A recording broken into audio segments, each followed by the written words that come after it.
हाय guys, मैं doctor Jayant Kumar Dhurandhar, assistant professor, Kalyan law college Bhilai. मैं आज आप लोगों को the juvenile justice care and protection of children act 2015 के बारे में बताऊंगा। जिन लोगों ने मेरा चैनल सब्सक्राइब नहीं किया है, वो सब्सक्राइब कर लें, जिससे मेरी आने वाली वीडियो आप तक आसानी से पहुंच सके।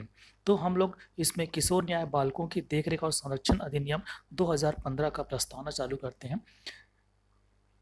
कानून की भाषा में अपराध की ओर प्रवृत्त बालकों को विधि विरोधी किशोर जुनाइल इन कॉन्फ्लिक्ट विथ लॉ कहा गया है। भारत में ऐसे किशोरों के लिए कुछ समय पूर्व किशोर न्याय बालकों की देखरेख और संरक्षण अधिनियम 2015 पारित किया गया है, जो किशोर न्याय अधिनियम 1986 और 2000 का संशोधित रूप है।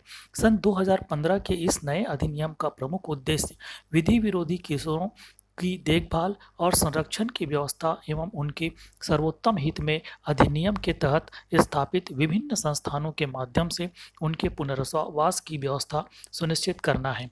ऐसे बालकों को पुलिस, जेल, कचहरी आदि के वातावरण तथा पेशेवर अपराधियों से दूर रखकर उन्हें पारिवारिक माहौल उपलब्ध कराने का प्रयास किया जाता है, जिससे वे बड़े होकर आपराधिक जगत के कलुषित वातावरण से दूर रहकर समाज में सम्मानित जीवन व्यतीत कर सकें।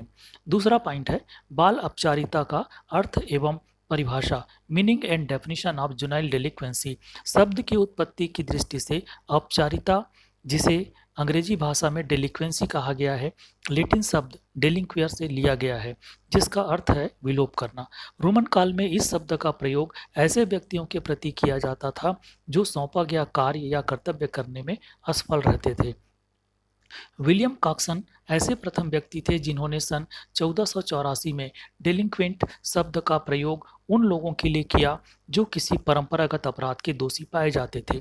अपचारिता की परिभाषा इस प्रकार दी जा सकती है कि किशोरावस्था, बालपन और पुरुषत्व का नारीत्व यथास्थिति के बीच की वह अल्हड़पन की आयु है जिसने व्यक्ति किसी प्रकार का असामाजिक आचरण करता है, जिसे यदि समय पर न रोका गया तो उसके गंभीर अपराधी बनने की संभावना रहती है। कार्लवेल ने अपचारिता को किशोरों द्वारा किए जाने वाले ऐसे कृत्य निरूपित किया है जिसके कारण वे राज्य के संरक्षणाधीन आ जाते हैं। किशोर न्याय प्रणाली की एक उपलब्धि यह है कि इसके अंतर्गत उपेक्षित किशोरों की देखभाल के लिए बाल गृह एवं संप्रेक्षण गृह की व्यवस्था की गई है। उपेक्षित किशोर कौन होते हैं उसके बारे में ये कुछ 6 पॉइंट डिसाइड किया गया है कि अगर कोई भी किशोर इन क्राइटेरिया के अंतर्गत आते हैं तो वे उपेक्षित किशोर कहलाएंगे।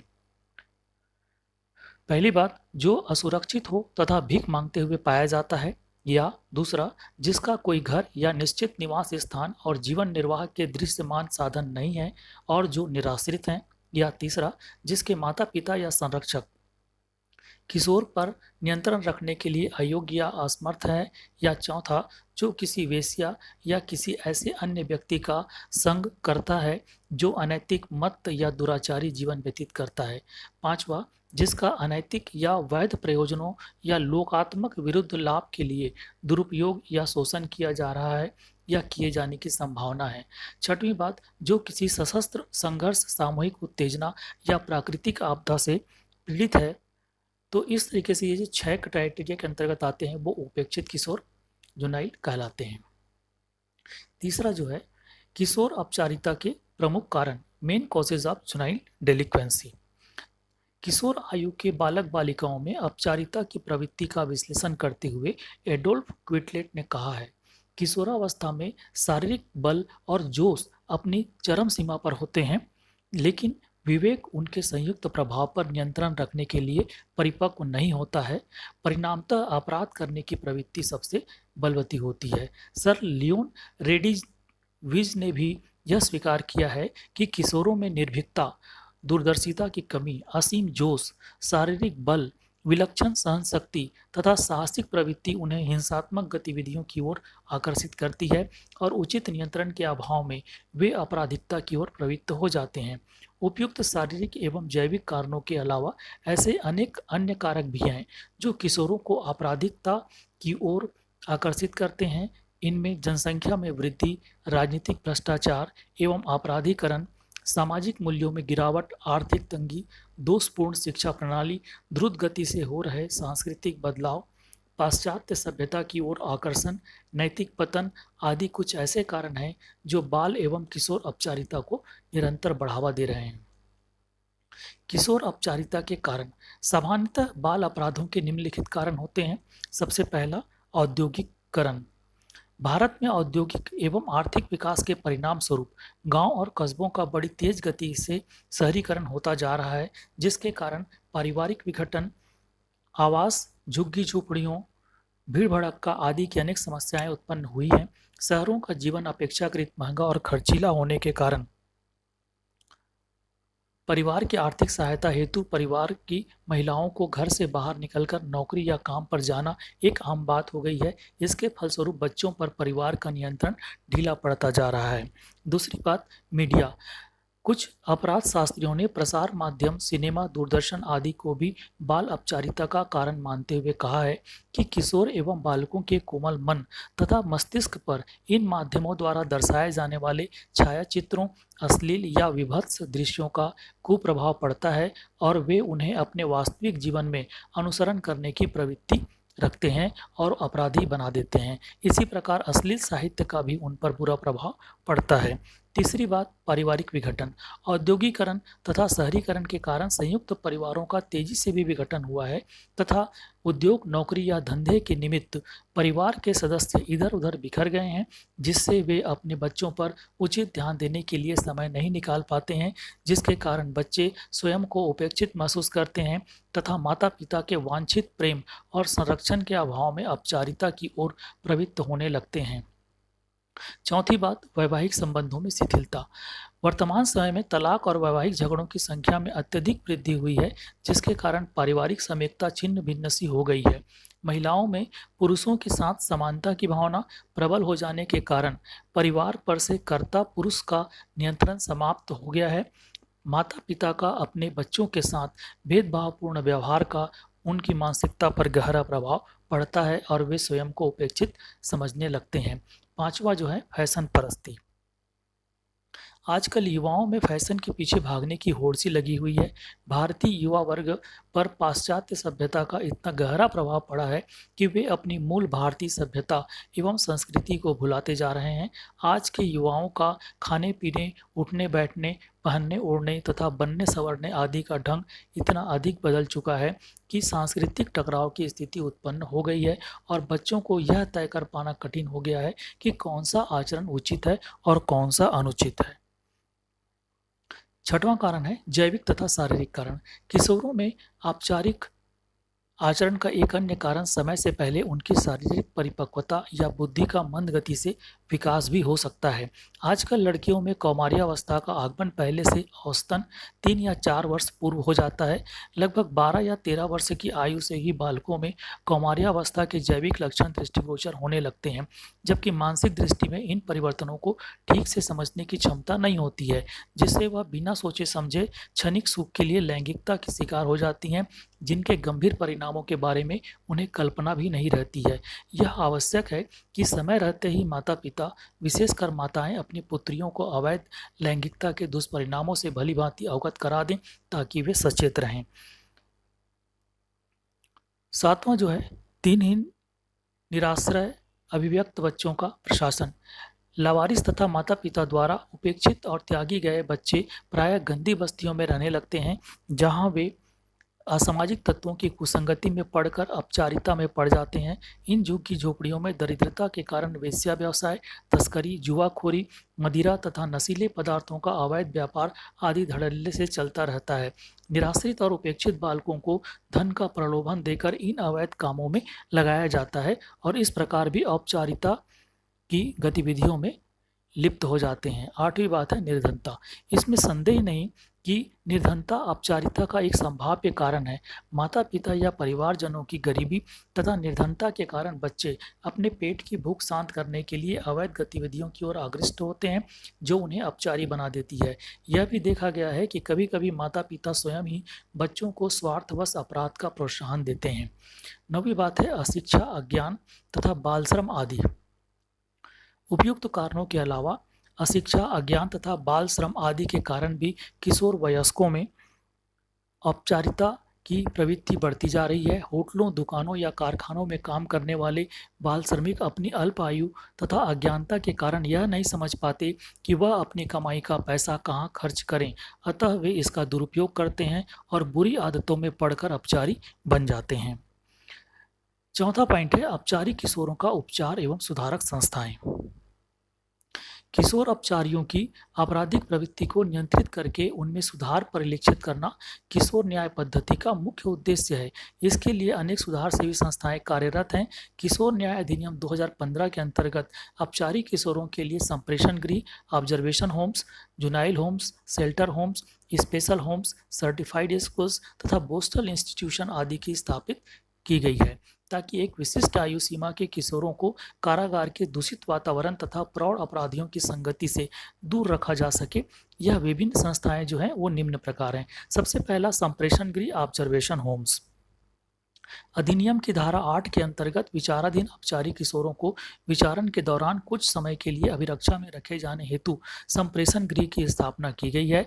इनमें किशोर के लिए निवास सुविधा, भरण पोषण और चिकित्सा परीक्षा और उपचार की व्यवस्था के साथ साथ उसके लिए उपयोगी उपजीविका की सुविधाएं भी उपलब्ध कराई जाती है। दूसरा जो है जुनाइल होम्स, स्पेशल होम्स। अधिनियम की धारा 9 के अंतर्गत राज्य सरकार बाल अपराधियों को पुनः शोषण से बचाने और उनका नैतिक पतन रोकने के उद्देश्य से उनके रहने, खाने पीने, पढ़ने और व्यावसायिक कार्य सीखने के लिए आवश्यक बाल अपराधी गृह की स्थापना तथा पोषित करेगी। बी, राज्य सरकार की राय में कोई संस्था उपेक्षित बालकों के लिए अच्छी है तो वह ऐसी संस्था को बाल अपराधी गृह की मान्यता देता है। सी, बाल अपराधी गृह में रहने, खाने पीने, पढ़ने के अलावा बाल अपराधी को अपना चरित्र व भविष्य सुधारने का अवसर प्रदान किया जाएगा। उसको आवश्यक अभिरक्षण प्रदान किया जाएगा ताकि वह अपने आप को सामाजिक शोषण से बचा सके। डी, राज्य सरकार बाल अपराध गृह के रख रखाव के बारे में आवश्यक नियम बना सकती है ताकि प्रदान की गई सेवाओं का पोषण हो सके तथा किन परिस्थितियों में बालक को बाल अपराधी गृह में भेजा जाए अथवा निकाला जाए। तीसरा जो है शेल्टर होम्स, आश्रय गृह। अधिनियम की धारा 37 के अंतर्गत उपेक्षित और अभित्यक्त किशोरों, नेग्लेक्टेड एंड डेस्टिट्यूटेड जुनाइल्स की नियमित सुरक्षात्मक देखरेख, प्रोटेक्टिव केयर के लिए आश्रय गृह स्थापित किए गए हैं। इनमें लंबी अवधि के लिए रहने और प्रशिक्षण की व्यवस्था रहती है। आश्रय गृहों में उपेक्षित किशोरों को उचित अनुशासन में रखा जाता है ताकि वे अपने भावी जीवन को सुधार सकें। चौथा है सुधार विद्यालय, सर्टिफाइड स्कूल्स। वर्तमान प्रमाणित विद्यालय 19वीं सदी में कार्यरत सुधार गृह अथवा औद्योगिक विद्यालयों का ही रूपांतरित स्वरूप है, जिनमें लावारिस, उपेक्षित या अपचारी बालकों तथा किशोरों को रखा जाता है। वर्तमान व्यवस्था में प्रमाणित विद्यालय राज्य द्वारा संरक्षित हैं, जिनमें विभिन्न आयु, लिंग और धर्म के अपचारी किशोरों को रखा जाता है। इनमें ऐसे अपचारी किशोरों को प्रशिक्षण हेतु रखा जाता है जो परिवीक्षा पर छोड़े जाने योग्य नहीं होते हैं। यह खुले विद्यालय हैं जिनमें किशोर अपचारियों को शिक्षा दी जाती है तथा सामान्य नागरिक जीवन के लिए तैयार किया जाता है। अपचारी किशोर को प्रमाणित विद्यालय में रखे जाने की अवधि उसकी वैयक्तिक आवश्यकता पर निर्भर करती है, जिसका निर्धारण प्रमाणित विद्यालय के प्रशासक को लेना होता है, परंतु साधारणतः यह न्यूनतम 6 माह से अधिकतम 3 वर्ष तक हो सकती है। परंतु व्यावहारिक रूप से किशोरों को प्रायः अवधि की समाप्ति के पूर्व ही छोड़ दिया जाता है। इन संस्थाओं में इच्छुक किशोरों को व्यावसायिक प्रशिक्षण भी दिया जाता है ताकि वे भविष्य में किसी उपयोगी काम धंधे में लग जाएं। पांचवा है बोस्टल इंस्टीट्यूशंस। बोस्टल इंस्टीट्यूट्स अपचारी किशोरों को उचित औद्योगिक प्रशिक्षण देकर तथा अनुशासन में रखकर भावी सामान्य जीवन जीने के लिए तैयार करती है। राज्य द्वारा युवा अपराधियों को सुधारने और पुनर्वास इस करने का यह एक प्रभावित तरीका है। इसमें किशोरों के लिए आवास, भरण पोषण, चिकित्सा परीक्षण, शिक्षा प्रशिक्षण तथा मनोरंजन आदि की समुचित व्यवस्था रहती है। इसमें प्रशिक्षण व्यवस्था विभिन्न सुनियोजित चरणों में की जाती है तथा अपचारी किशोर को समाज में घुलने मिलने का पर्याप्त अवसर दिया जाता है ताकि वह स्वयं को समाज में पुनर्वासित कर सके। पांचवा जो है इसमें किशोर अपचारितों के न्यायिक दृष्टिकोण, जुडिशियल ट्रेंड्स ऑफ जुनाइल डिलिक्वेंसी। विधि विरोधी किशोर की आयु का निर्धारण। विधि विरोधी किशोरों के विचारण में उनकी आयु के संबंध में दो बिंदुओं पर प्रमुखता से विचार करना आवश्यक होता है।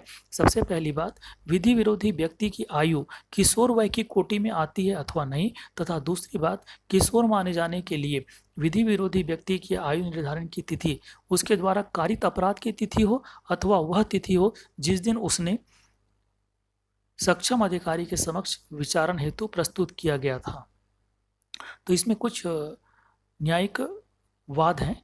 सबसे पहला है सुनील तथा अन्य बनाम मध्य प्रदेश राज्य 2000 का केस है ये।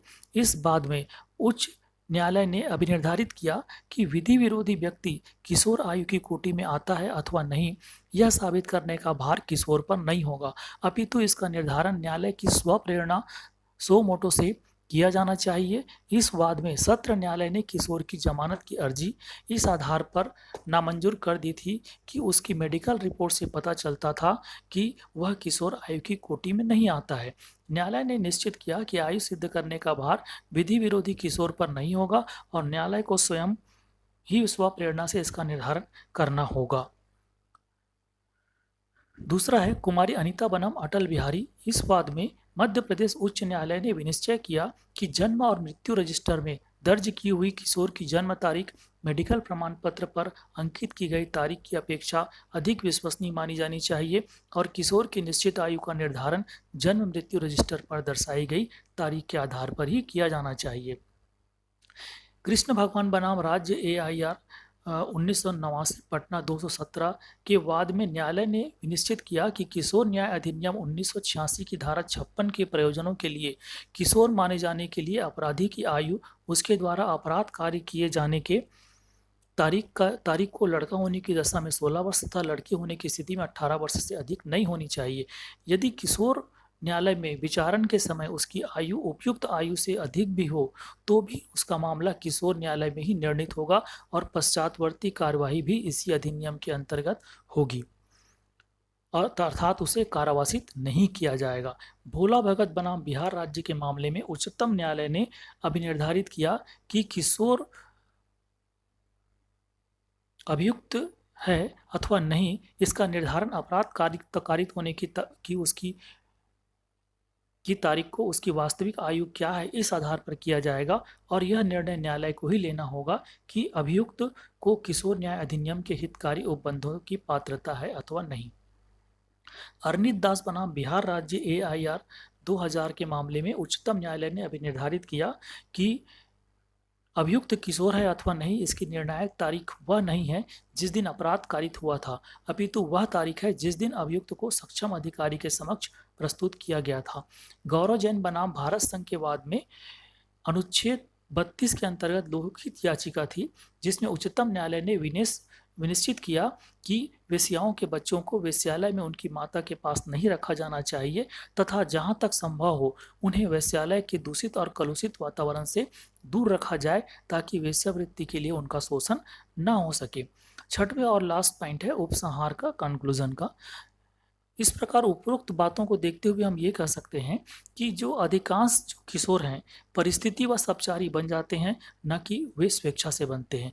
यदि उन्हें प्रतिकूल परिस्थितियों तथा वातावरण से दूर रखा जाए या उनकी प्रतिकूल परिस्थितियों को सुधारा जाए तो उन्हें अपचारी बनने से बचाया जा सकता है। इस हेतु भारतीय किशोर न्याय प्रशासन में सामाजिक चिकित्सा सोशल थेरेपी सिस्टम अपनाया जाना बहुत ही ज़्यादा श्रेयस्कर होगा। तो ये आप लोगों का juvenile justice care and protection of children act 2015 हो गया। धन्यवाद।